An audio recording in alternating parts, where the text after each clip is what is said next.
생생하게 상생하며 YTN 라디오 생생경제. 안녕하세요. YTN 라디오 생생경제 김혜민입니다. 설 연휴 잘 보내셨어요? 연휴 동안 수많은 뉴스가 쏟아졌는데 특히 아동학대와 그에 따른 사망 소식들이 많았습니다. 코로나로 아이들이 집에 있는 시간이 많아지고 돌봄이 전혀 안 되는 가정에서는 학대와 방임이 이어지고 있기 때문인데요. 한부모 가정 아이들도 어려운 건 마찬가지입니다. 긴급 돌봄은 맞벌이 가정의 1순위이기 때문에 한부모 아이들은 학교 울타리에 있을 수도 없습니다. 한국은행 보고서에 따르면 지난해 3월부터 10월까지 사회적 거리 두기에 따른 소득 5분위별 잠재 임금 손실률은 소득 상위 20%가 마이너스 2.6%, 소득 하위 20%가 마이너스 4.3%로 집계됐습니다. 경제 취약계층이 훨씬 더 타격을 받게 된 거죠.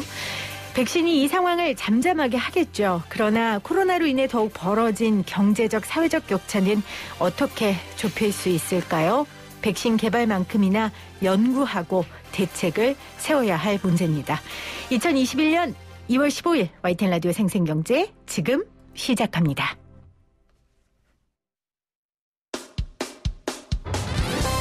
쉽다, 재미있다, 어라?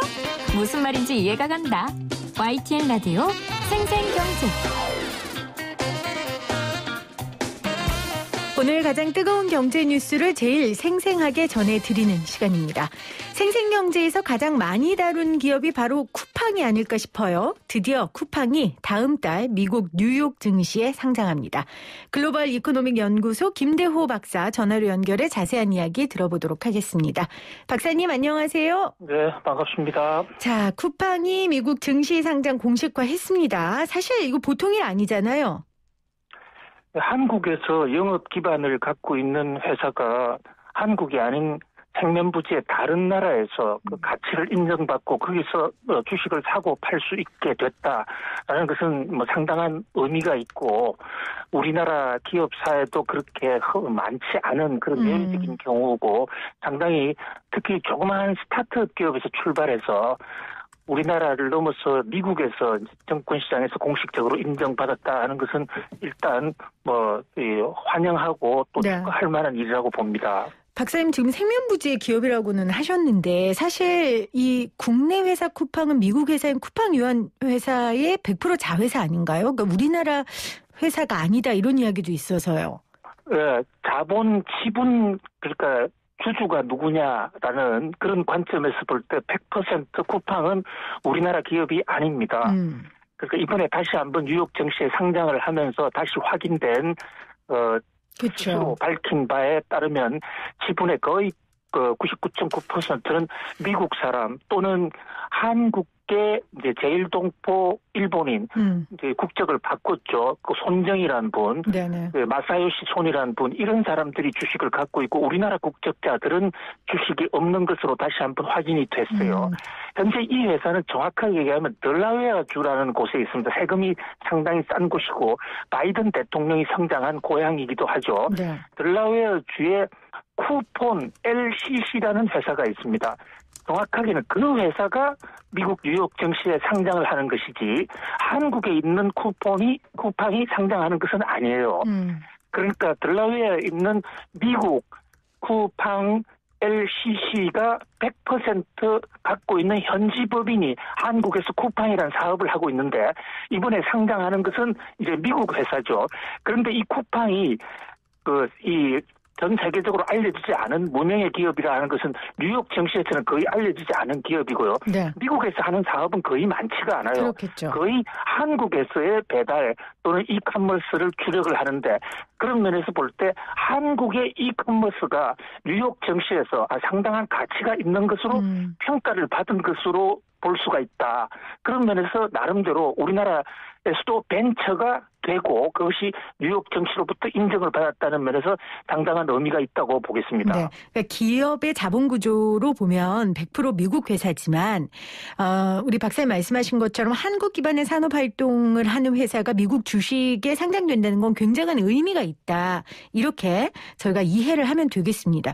그렇습니다. 지분의 구조에 있어서는 100% 미국이 아니라 거의 한 75%는 미국, 나머지는 일본계 기업 25% 이렇게 볼 수 있겠습니다. 우리나라 기업은 아닌 거죠. 그렇게 그렇습니다. 따지면.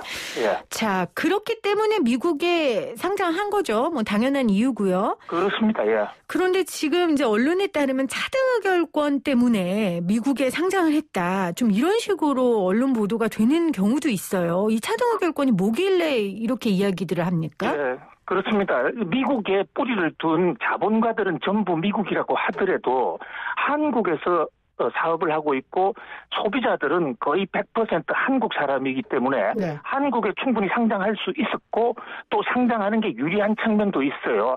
그럼에도 불구하고 이번에 이 쿠팡이 한국에 상장을 하지 않고 미국을 선택한 것은 지금 앵커님 말씀하신 대로 첫 번째 이게 미국 회사이기 때문이고 네. 두 번째는 쿠팡에 적자가 너무 많기 때문입니다. 우리나라하고 미국하고 규정이 좀 달랐어요. 이 쿠팡이 지금 창업이 2010년에 했는데 11년째 계속 적자거든요. 네. 우리나라 증권시장에서는 이렇게 적자가 계속되는 기업은 상장 자체를 안 시켜줍니다. 그런데 미국에서는 지금 현재 적자가 나더라도 앞으로 가능성이 있다. 가능성을 보고 상장을 시켜주는 경우가 있기 때문에 미국을 선택했다 이렇게 볼 수가 있고요. 세 번째 한국이 아닌 미국을 선택한 것은 지금 바로 말씀 주신 대로 차등 의결권이라는 게 있는데요. 네. 보통 주식은 자기가 소유한 주식만큼 의결권을 갖게 돼 있는 게 이게 주식 민주주의거든요. 그런데 새로 스타트업 출발한 이 실리콘밸리의 벤처 기업 같은 경우에는 창업주가 아이디어는 많은데 돈이 적어서 외부 자금을 받아들였을 경우에 만약에 한 주에 한 의결권만 준다고 그러면 이 창업주들이 자본가들한테 배제될 수가 있어요. 네. 그래서 약 한 20여 년 전부터 미국 실리콘밸리에서는 차등 의결권이라는 걸 써서 창업에 공이 있는 사람들은 서로 주식이 한 주가 있더라도 다른 사람 한 주하고 같이 취급하는 것이 아니라 10배, 20배 이렇게 해서 더 차등해서 많이 주는데 이번에 이 쿠팡의 김범석 회장은 손정희 회장과의 합의를 통해서 29배까지 차등 의결권을 받게 된 거죠. 그렇게 되면 이 현재 지금 자기가 2%만 갖고 있어도 거기에다가 29를 곱하면 거의 50%를 육박 넘어서기 때문에 과반수 이상의 의결권을 장악해서 회사의 경영 판단을 김범석 사실 창업자가 자기 마음대로 할 수 있는 것이죠. 그런데 이것이 한국에서는 되지 않거든요. 네. 차등 의결권을 한국은 아직까지 인정하고 있지 않습니다. 그렇다 보니까 이제 벤처 기업 같은 경우에는 자기가 좀 더 큰 소리를 치기 위해서는 한국보다는 뉴욕 정시가 더 낫다.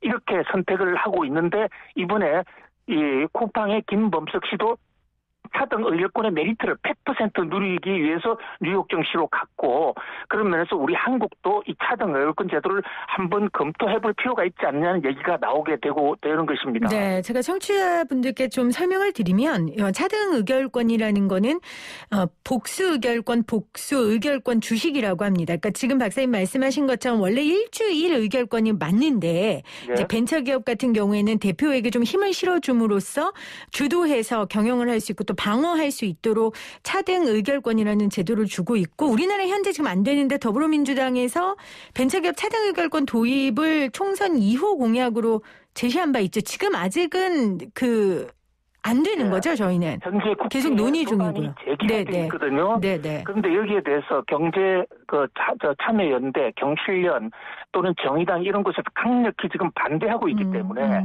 이것이 통과될지 안 될지는 아직은 변수입니다. 이게 네. 차등 의결권이 그러니까 기술을 갖고 있는 창업자한테는 굉장히 유리한 제도이고 효율적인 제도인 건 사실인데요.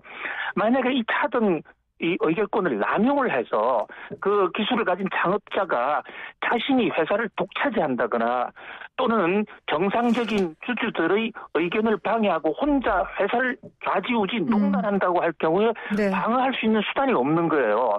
그런 면에서 우리나라 참여연대나 경실련 이런 곳에서는 반대를 하고 있는 상당히 쟁점이 많은 사안입니다. 네, 그래서 저희도 관련 내용을 좀 여러 번 다룬 적이 있었습니다. 그래서 이 차등 의결권에 대한 질문을 제가 좀 집중적으로 드렸고요. 박사님 선택이라는 표현을 이제 계속 하셨는데, 그러니까 적자 때문이 아니어도 만약에 기준에 충족된다면 한국 주식도 상장할 수 있는 거예요? 쿠팡이? 안 되잖아요. 쿠팡이 현실적으로는 법적으로는 한국 증시에 상장하는데 아무런 하자가 없이 충분히 상장할 수 있는데요. 아, 그래요? 문제는 우리나라는 지금 코스닥이나 코스피나 이 쿠팡처럼 적자가 많은 회사 단 한 번도 흑자를 내보지 못한 10년 내리 적자거든요. 아, 그 이유 때문에 안 된다? 네. 적자 그 누적액도 무려 5조가 넘습니다. 이런 회사를 상장을 시켜주면 만약에 그 투자자들이 그 내용을 모르고 샀다가 회사가 망했을 경우에는 주식이 휴지 조각이 될 수가 있거든요. 그런 면에서 우리는 매우 보수적으로 적자 회사는 상장을 거의 안 시켜주고 있죠. 아, 그래서 그런 거군요. 그럼 선택이라는 표현이 반은 맞네요. 근데 만약에 지금 이번에 이제 누적 적자가 4조라는 걸 밝혔으니까 네. 기업 공개 이후에도 이런 회사에 투자를 할까라는 생각도 드는데요. 그렇습니다. 현재 그 재무 지표만 놓고 보면 쿠팡은 결코 좋은 회사가 아닙니다. 그 좋은 않지 않다는 정도가 아니라 아주 위험한 회사죠. 그런데 이제 주가라는 것은 미래의 가능성을 보기 때문에 만약에 현재는 회사가 적자가 있다 하더라도 앞으로 잘 되는 가능성이 있다면 주가가 오를 수가 있는 것이거든요. 네. 이를테면 지금 뉴욕 증시에서 가장 뜨겁게 주가가 끌어오르는 테슬라 같은 경우에 한 번도 흑자를 내지 못하거나 올해 처음으로 흑자를 냈어요. 네. 오랜 기간 적자를 냈지만 투자자들의 신뢰가 있었던 거죠. 앞으로 이건 언젠가 흑자가 될 것이다. 그런데 이제 쿠팡에 대해서 과연 이 투자자들이나 소비자들이 어떤 신뢰를 할지 그것은 현재로서는 예단하기는 어려운데요. 그동안에 쿠팡이 적자가 나게 된 가장 결정적인 이유가요. 회사가 경영을 아주 잘못했다기보다는 회사가 투자를 많이 했어요. 이를테면 풀필먼트라고 그래서 전국 각지에 쿠팡의 유통센터를 많이 돈을 못 벌어도 그것을 많이 배치했단 말이죠. 그렇게 되면 앞으로 이제 나중에 본격적으로 이커머스가 본격적으로 됐을 경우에 우리나라 국내에 있는 뭐 롯데라든지 다른 기업보다 훨씬 더 싸게 공급을 할 테니까 대부분 그 스타트업 회사들의 전략이 초기에는 자기가 희생하면서 싸게 자기는 적자를 감수하면서 했다가 어느 정도 시장을 장악하고 나면 그때부터는 가격을 대폭 올려서 네. 이윤을 내는 이런 구조거든요. 저는 쿠팡도 이런 방식으로 간다. 그래서 앞으로 흑자를 낼 가능성은 상당히 높다고 보겠습니다. 그러니까 초기 비용 투자가 많을 수밖에 없는 산업이기 때문에 그다음부터 이제 시스템으로 돌아가니까 이커머스가 더 정착하게 되면 쿠팡은 훨씬 더 좋은 성적을 거둘 것이다. 이런 예측이신데 미국 증시 상장을 하고 한다는 게 이제 미국 시장에 쿠팡이 본격적으로 산업 활동을 하려는 건가 같은 의미입니까? 그건 좀 전혀 별개의 문제입니다. 그렇죠. 현재 쿠팡의 델라웨어 미국 본사가 있긴 하지만 네. 거기서는 실험비 연구 정도밖에 하고 있지 않고요. 산업 활동을 통해서 돈을 버는 것은 거의 99.9% 한국 시장이에요. 네네. 그리고 지금 예를 들면 중국에 알리바바라는 회사가 있지 않습니까? 마윈이 하고 있는 회사. 중국의 사업 쪽에 거의 비중이 80% 이상임에도 불구하고 뉴욕 증시에서 주식이 잘 거래되고 있거든요. 네. 지금은 금융시장은 국제화가 많이 진행되어 있기 때문에 어느 나라 시장에 상장되어 있느냐 이것이 그 주식 거래에 큰 마이너스나 플러스 요인으로 한다고 보기가 어렵고요. 오로지 기업 가치가 얼마냐 앞으로 얼마나 더 잘 될 것이냐에 대한 기대치가 주가를 좌우한다고 볼 수가 있겠습니다. 네. 저도 이 질문을 왜 드렸냐면 미국에서 우리처럼 쿠팡 같은 시스템이 될까? 유통 구조도 그렇고 뭐 영토도 그렇고 인구도 그렇고 미국에서 산업 활동을 하겠다는 뜻은 아니고 이제 그 주식으로 활동들을 하겠다는 얘기라는 걸 다시 한번 말씀드리고요. 지금 9098님이 쿠팡이 우리나라 회사 아닌지 지금 알았어요. 롯데가 생각나는데 그러면 쿠팡은 세금을 우리나라에 안 내나요? 이렇게 문의 주셨어요. 우리나라에서 일어나는 그 이득에 대해서는 우리나라에 세금을 내고요. 그런데 배당이 생겨서 미국 본사로 가면 그 배당에 대해서는 이제 그 우리나라는 세금을 못 걷는 거죠. 롯데의 경우에는 롯데가 일본하고 한국하고 걸쳐 있어서 매우 복잡한 지분 구조를 갖고 있지만 롯데 신동빈 회장이나 이런 사람들이 한국 국적도 갖고 있거든요. 네. 그런 면에서 우리나라 회사 겸 일본 회사라고 볼 수 있는데 쿠팡의 경우에는 오늘 그 어제 공개된 자료에 보면 대부분 거의 그 100%가 미국 자본이고요. 네. 그리고 이 쿠팡이라는 회사가 원래 그룹온이라는 미국의 세계 최초의 이커머스 원조인 회사가 있습니다. 그 회사의 모델을 뺏긴 거예요. 그래서 쿠팡이 앞으로 미국에서 사업도 전 하리라고 보고요. 미국의 시스템을 많이 깔고 있거든요. 네. 미국도 지금 이커머스가 굉장히 빨리 되고 있지 않습니까? 특히 아마존이 시장을 많이 독점하면서 월마트를 완전히 넘어섰는데 쿠팡의 목적은 장기적으로 나아가서는 아마존과 한번 경쟁해보자 하는 이런 구상도 있는 것으로 알고 있습니다. 네, 알겠습니다. 7864님은 저 서학겜인데 그럼 저 쿠팡 언제 주식으로 살 수 있어요? 이렇게 문자 보내셨어요. 네, 지금 상장 절차가 확정된 거는 아니고요. 상장을 이제 미국의 상장 예비 절차를 통과했는데 앞으로 몇 가지 절차가 있습니다. 우선 이 가격을 얼마에 상장할 것인가라는 것을 이제 기관 투자자들하고 협의를 해서 네. 거기서 확정이 되면 빠르면 3월 늦어도 4월 달 정도에 살 수 있거든요. 서학개미들 입장에서는 한국의 정권사를 통해서도 미국에 이제 연결을 해 놓으면 미국에서 이번에 IPO 물량, 새로 상장되는 물량도 배정을 받을 수도 있고 그때부터는 언제든지 사고 팔 수도 있고 또 한국의 많은 기업들이 펀드에 집어넣어서 미국 펀드 안에 쿠팡을 집어넣을 수도 있기 때문에 네. 우리나라 기업 주주들 입장에서도 투자자 입장에서도 사고 파는 데는 아무런 제약이 없다 이렇게 볼 수가 있겠습니다. 지금 뉴스에도 아주 핫한 게요.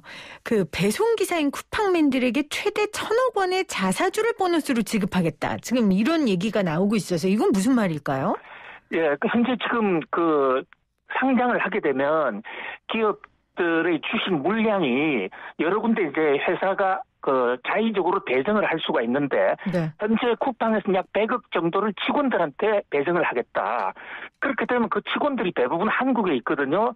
그래서 오늘 쿠팡이 밝힌 바에 따르면 1인당 200만 원어치까지 쿠팡 본사가 미국에서 주식을 상장할 때 사서 그동안에 오래 근무한 직원들한테 무상으로 배정하되 2년 이상 보유하는 1년 또는 2년의 보유 조건을 걸겠다. 이런 정도까지 지금 쿠팡에서 발표한 상황입니다. 통상적으로 이렇게 상장을 할 때는 상장을 할 때 비싼 가격으로 팔아서 회사가 주식 실세 차익을 많이 누리게 되는데 그 차익의 공은 회사를 같이 꾸려왔던 노동자들, 근로자들한테 같이 있다고 보기 때문에 이렇게 주식을 배정하는 경우가 많이 있습니다. 네, 알겠습니다. 자, 오늘 쿠팡 미국 주식에 상장을 준비하고 있다는 내용 김대호 박사와 함께 이야기하고 있는데요.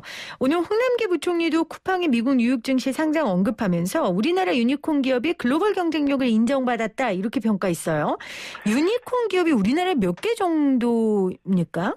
예, 유니콘이라는 게 윤이라는 것이 하나란 얘기고 콘이 뿔이 달렸다 해서 뿔 하나 달린 괴물을 그리스 신화에서 유니콘이라고 그러는데요. 이게 특히 힘이 세고 강력하다 해서 실리콘밸리에서 새로 출발했고서 잘 알려지진 않았지만 1조 원 이상을 가진 괴력의 이 스타트업, 상장하지 않은 기업, 네. 앞으로 크게 잘 될 기업을 유니콘 기업이라고 그럽니다. 이게 지금 우리나라에서 바로 지금 쿠팡이 거기에 1번 주자였고요. 우리나라 지금 이 중소벤처부가 평가하기로는 한 8개 정도 있다.